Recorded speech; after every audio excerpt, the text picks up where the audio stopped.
तो चलिए दोस्तों, स्टार्ट करते हैं अपने इस कोर्स को। बेसिक्स ऑफ शेयर मार्केट है, लाइफ चेंजिंग कोर्स होने वाला है दोस्तों।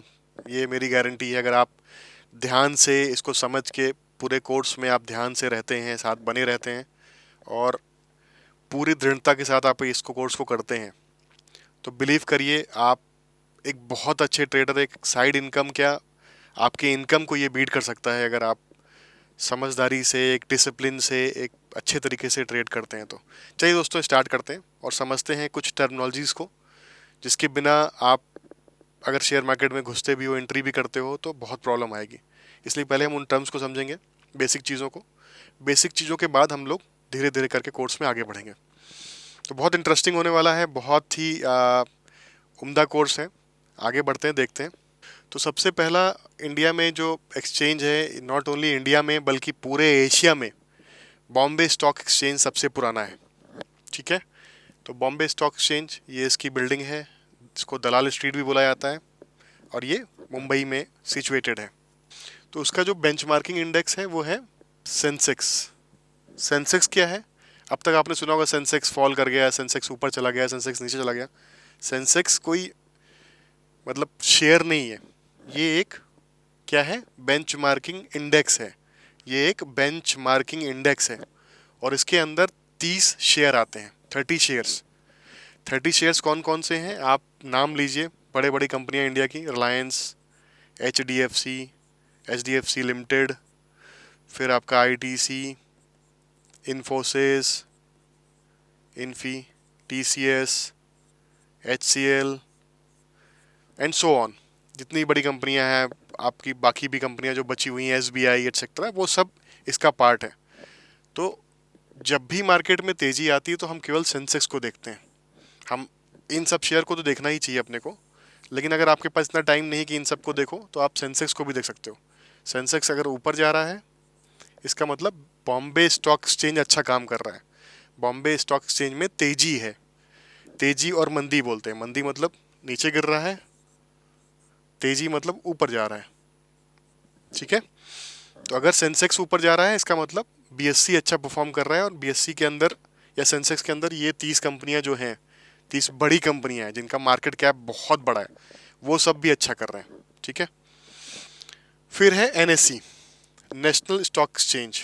ये थोड़ा बाद में आया, बट आज की डेट में ये भी BSE के साथ साथ ये दूसरा एक्सचेंज है, जो कि इसको बोलते हैं नेशनल स्टॉक एक्सचेंज, और ये डेरिवेटिव सेगमेंट में बहुत अच्छा कर रहा है।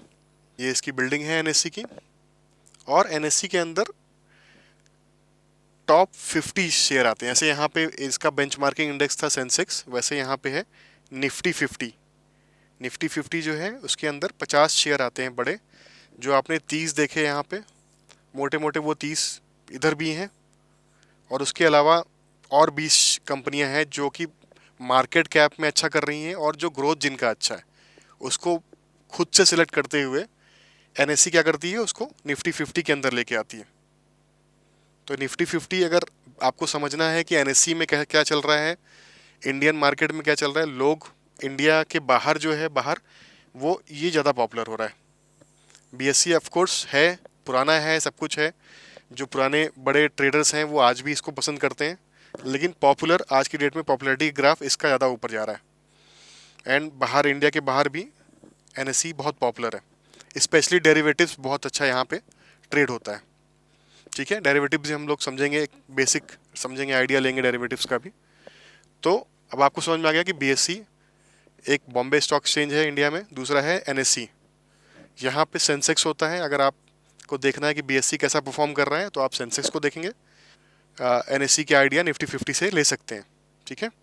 अब वर्ल्ड में क्या क्या, कौन से बड़े स्टॉक एक्सचेंजेस हैं, ये भी जानना जरूरी क्यों है?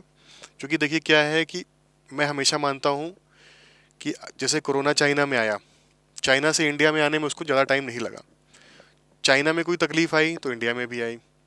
सिमिलरली आप देखें तो पूरे वर्ल्ड में फैला वो, यूरोप में भी गया, US में भी गया, और चाइना की मार्केट गिरी, US की मार्केट भी गिरी, हमारी मार्केट भी गिरी थी कोरोना के टाइम पे। तो सब कुछ इंटरलिंक्ड है, सब कुछ इंटरलिंक्ड है। चाइना हो, US हो, यूरोप हो, इंडिया हो, जापान हो, कुछ भी हो, सब इंटरलिंक्ड है। अगर यहाँ कोई प्रॉब्लम आती है तो आप ये नहीं पूछते कि मेरी प्रॉब्लम नहीं है, वो किसी की प्रॉब्लम भी हो सकती है।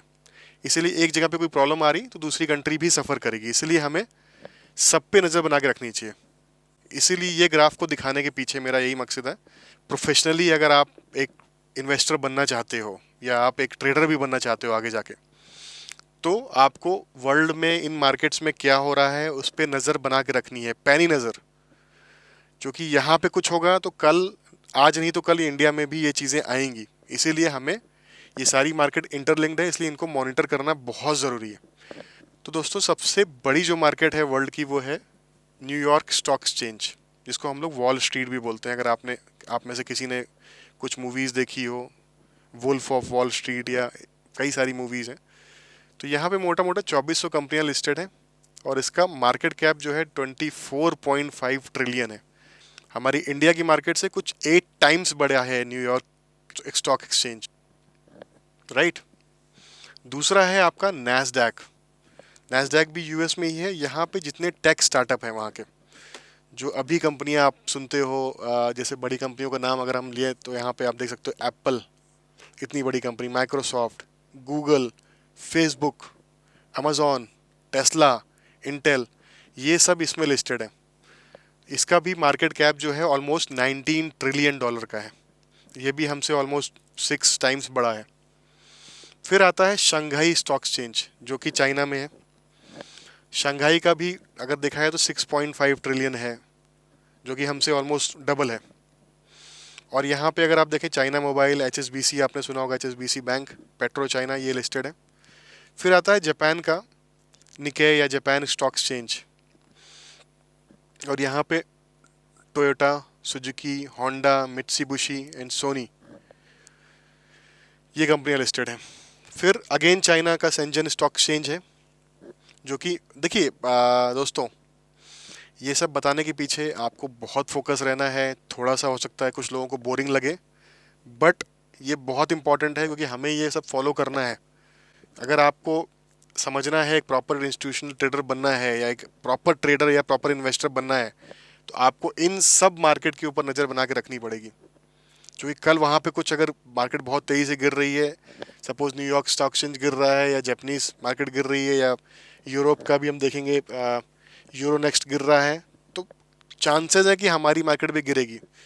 क्योंकि इन्वेस्टर जो होते हैं वो एफआईआईज और डीआईआईज दो तरह के होते हैं। तो एफआईआईज जो होते हैं फॉरेन इन्वेस्टर होते हैं, तो उनका पैसा इंडिया में भी लगा हुआ है, यूएस में भी लगा हुआ है, लंदन में भी लगा हुआ है। तो वो पैसा अपना निकालना शुरू करेंगे तो सब जगह से निकालते हैं, इसीलिए हमें इस पर नज़र बना के रखनी है। फिर शेंजन भी है, 4.59 ट्रिलियन का इसका टर्नओवर है। यूरोनेक्स्ट जो है उसका 4.88 ट्रिलियन का है। लंदन स्टॉक एक्सचेंज जो है one of the oldest stock exchange in the world है, इसका 3.67। फिर हमारा बॉम्बे स्टॉक एक्सचेंज आता है 2.8 ट्रिलियन का, और हमारा निफ्टी 50 है जिसका 2.57 ट्रिलियन। और एशिया का ओल्डेस्ट है अपना बॉम्बे स्टॉक एक्सचेंज, जो हमने पहले ही बात कर ली। तो ये है दोस्तों वर्ल्ड के कुछ मेजर एक्सचेंजेस जहाँ पे हमें नज़र बना के रखनी है as a inform trader, as a knowledgeable trader, क्योंकि हम जो जर्नी स्टार्ट कर रहे हैं उनमें इन सबको देखना जरूरी है। और आप कहाँ देख सकते हो इसको, investing.com एक साइट है, investing.com या मनी कंट्रोल पे आप सिंपली गूगल पे टाइप कर एक्सचेंजेस ऑफ द वर्ल्ड, तो ये आपको दिखा देगा। ठीक है, आई होप ये सबको क्लियर है कि हम इसको क्यों, ये चार्ट को देखने का मतलब क्या है, सबसे टॉप में कौन है। हम लोग भी आते हैं टॉप 10 में, इंडिया के दो एक्सचेंजेस हैं। तो इसको देखने का मकसद यही है दोस्तों कि कल को हम इन्फॉर्म्ड रहें, हमें पता रहे कि एक्सचेंज में क्या चल रहा है बाहर। अगर बाहर कुछ चल रहा है, नैस्डैक में अगर कुछ उथल पुथल मची हुई है, मार्केट नीचे गिर रही है, इसका मतलब आईटी स्टॉक इंडिया के भी प्रॉब्लम में आ सकते हैं। ठीक है दोस्तों, तो आगे बढ़ते हैं। अब क्या ट्रेड होता है स्टॉक मार्केट के अंदर? क्या केवल शेयर आप लेते हो, खरीदते हो, बेचते हो, यही होता है शेयर मार्केट में? नहीं। शेयर मार्केट में बेसिकली ईटीएफ होता है, एक एक्सचेंज ट्रेडेड फंड, जैसे मैंने बोला निफ्टी 50 होता है। निफ्टी 50 का एक निपॉन इंडिया का निफ्टी 20 करके आता है। गोल्ड का भी ईटीएफ है, गोल्ड 20। बैंक निफ्टी का भी ईटीएफ है, बैंक निफ्टी 20। इस टाइप से ईटीएफ ट्रेड होते हैं। आप गोल्ड भी खरीद सकते हो, इवन 45-45 रुपीज़ का भी गोल्ड खरीद सकते हो शेयर मार्केट के अंदर। एक अगर आपको खरीदना है। फिर कॉर्पोरेट बॉन्ड्स, एक गवर्नमेंट का बॉन्ड है जिसका नाम है भारत बॉन्ड। भारत बॉन्ड, इसका भी रिटर्न बहुत अच्छा होता है और हम लोग अभी जानेंगे भी कि बॉन्ड्स क्या होते हैं, उसके बारे में समझेंगे। फिर डेरिवेटिव। अब डेरिवेटिव क्या होता है? डेरिवेटिव बेसिकली शेयर से कुछ डिराइव होने वाली चीज़। जैसे शेयर की वैल्यू ऊपर जा रही है तो डेरिवेटिव की भी ऊपर जाएगी वैल्यू, तो शेयर का ही एक बाई प्रोडक्ट है, वो है डेरिवेटिव्स, जो कि शेयर के प्राइस में मूवमेंट आती है अगर ऊपर की तरफ तो डेरिवेटिव्स भी ऊपर मूव करते हैं। पहली चीज़ तो इसमें होते हैं ऑप्शंस एंड दूसरा होता है फ्यूचर्स। दो तरह के डेरिवेटिव्स होते हैं, ऑप्शन में भी कॉल होता है और पुट होता है। ठीक है, तो हम लोग बॉन्ड्स और डेरिवेटिव्स को एक थोड़ा डिटेल में समझेंगे, बट आप ये समझ लीजिए कि डेरिवेटिव्स भी ट्रेड होते हैं जिसमें कि होते हैं ऑप्शंस एंड फ्यूचर्स। ऑप्शंस के अंदर होता है कॉल एंड पुट। जब मार्केट ऊपर की तरफ जा रही होती है अगर आप कॉल खरीदते हो तो आपको प्रॉफिट होता है, जब मार्केट नीचे गिर रही होती है अगर आप पुट खरीदते हो तो आपको प्रॉफिट होता है। ठीक है, और भारत बॉन्ड्स के बारे में समझेंगे हम लोग। प्लस कमोडिटीज़, यहाँ पे कमोडिटीज़ भी ट्रेड होती हैं। कमोडिटीज़ जैसे आपका क्रूड ऑयल हो गया, आगे करेंसी में भी पेयर ट्रेड होता है कि डॉलर वर्सेस रुपीस का पेयर कैसा ट्रेड कर रहा है। डॉलर में तेज़ी अगर आ रही है तो आप यहाँ पे, अगर आपने डॉलर में तेज़ी अगर हो रही है और आपने अगर डॉलर में पैसा इन्वेस्ट किया हुआ है, अगर ये पेयर खरीद रखा है तो आपको मुनाफा होता है। तो करेंसीज भी ट्रेड होती हैं। फिर हमने ऐसे बॉन्ड्स बोला, बॉन्ड जैसे भारत बॉन्ड हो गया और कई सब तरह के बॉन्ड्स होते हैं, government time to time release करती है, तो वो बॉन्ड्स भी आप यहाँ पे शेयर मार्केट में खरीद सकते हो। तो ऐसा नहीं है केवल शेयर मार्केट में शेयर ही ट्रेड होते हैं, ये सारी चीज़ें भी ट्रेड होती हैं। कंपनियां जो हैं अपने शेयर को स्टॉक मार्केट में कैसे बेच सकती हैं? भाई कोई भी तो आके नहीं बेच सकता ना। आपका आज की डेट में अगर हम देखें तो बहुत सारी कंपनियां जिस जो नोन है उनका शेयर नहीं है मार्केट में। वो क्यों नहीं है? क्योंकि उनको अपने शेयर को बेचने के लिए, for any company to sell their shares in the stock market, they must list themselves first through public listing. ठीक है, जिसको हम लोग बोलते हैं इनिशियल पब्लिक ऑफरिंग या आईपीओ। आजकल आप सुनते होंगे कि इस कंपनी का आईपीओ आने वाला है, ऐसे अभी एलआईसी का आईपीओ आया। तो कंपनीज को अगर अपना शेयर मार्केट में बेचना है तो उनको आईपीओ लेके आना होगा, राइट? आईपीओ कंपनी को अब आईपीओ लेके आने के लिए एक प्रोसेस के थ्रू जाना होता है। उस प्रोसेस में उनको 1 से 3 साल लग जाते हैं। ऐसे आज मैं फाइल करता हूँ कि मुझे अपने शेयर को, अपनी कंपनी के शेयर को शेयर मार्केट में लिस्ट करना है, तो हो सकता है मुझे 1 से 3 साल लग जाए। और इस लिस्टिंग प्रोसेस में entire listing process is examined by governing body such as SEBI. Once they are satisfied with RHP. RHP क्या है? Red herring prospectus. जो रेड हियरिंग प्रोस्पेक्टस होता है, जो कंपनी के डॉक्यूमेंट्स हैं, डिटेल्स हैं, जैसे आपको अपनी कंपनी को शेयर मार्केट में लिस्ट करना है तो आप अपनी कंपनी के बारे में बताते हो, उसकी बैलेंस शीट देते हो, उसका क्या ग्रोथ प्लान है वो देते हो, कहाँ कहाँ आपका कैसा ग्रोथ होगा। फिर वो चेक करता है पूरा सेबी की डॉक्यूमेंट जो इन्होंने सबमिट किए हैं वो सही हैं कि नहीं सही है। अगर इनको लगता है कि सारा डॉक्यूमेंट सही है, सब कुछ सही है, तो वो कंपनी फिर एक्सचेंज में लिस्ट हो जाती है। बट इस सब प्रोसेस में कई कई बार 1 साल से 3 साल भी लग जाते हैं। ठीक है, तो ये काफ़ी लेंदी प्रोसेस होता है। अब सेबी क्या है?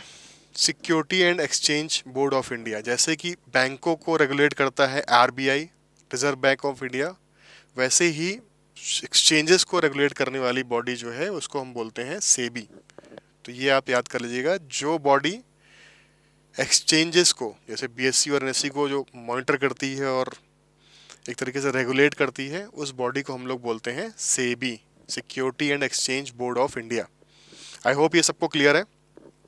ऑल राइट, तो आज का सेशन मैं यहीं पे क्लोज करता हूँ और ये उम्मीद करता हूँ कि आपको जो भी मैंने बताया वो आपको इंटरेस्टिंग लग रहा है। तो बहुत इंटरेस्टिंग होने वाला है कोर्स आगे भी दोस्तों। मिलते हैं अगले सेशन में, तब तक के लिए अपना ध्यान रखें, अपनी फैमिली का ध्यान रखें। चलिए, गुड बाय।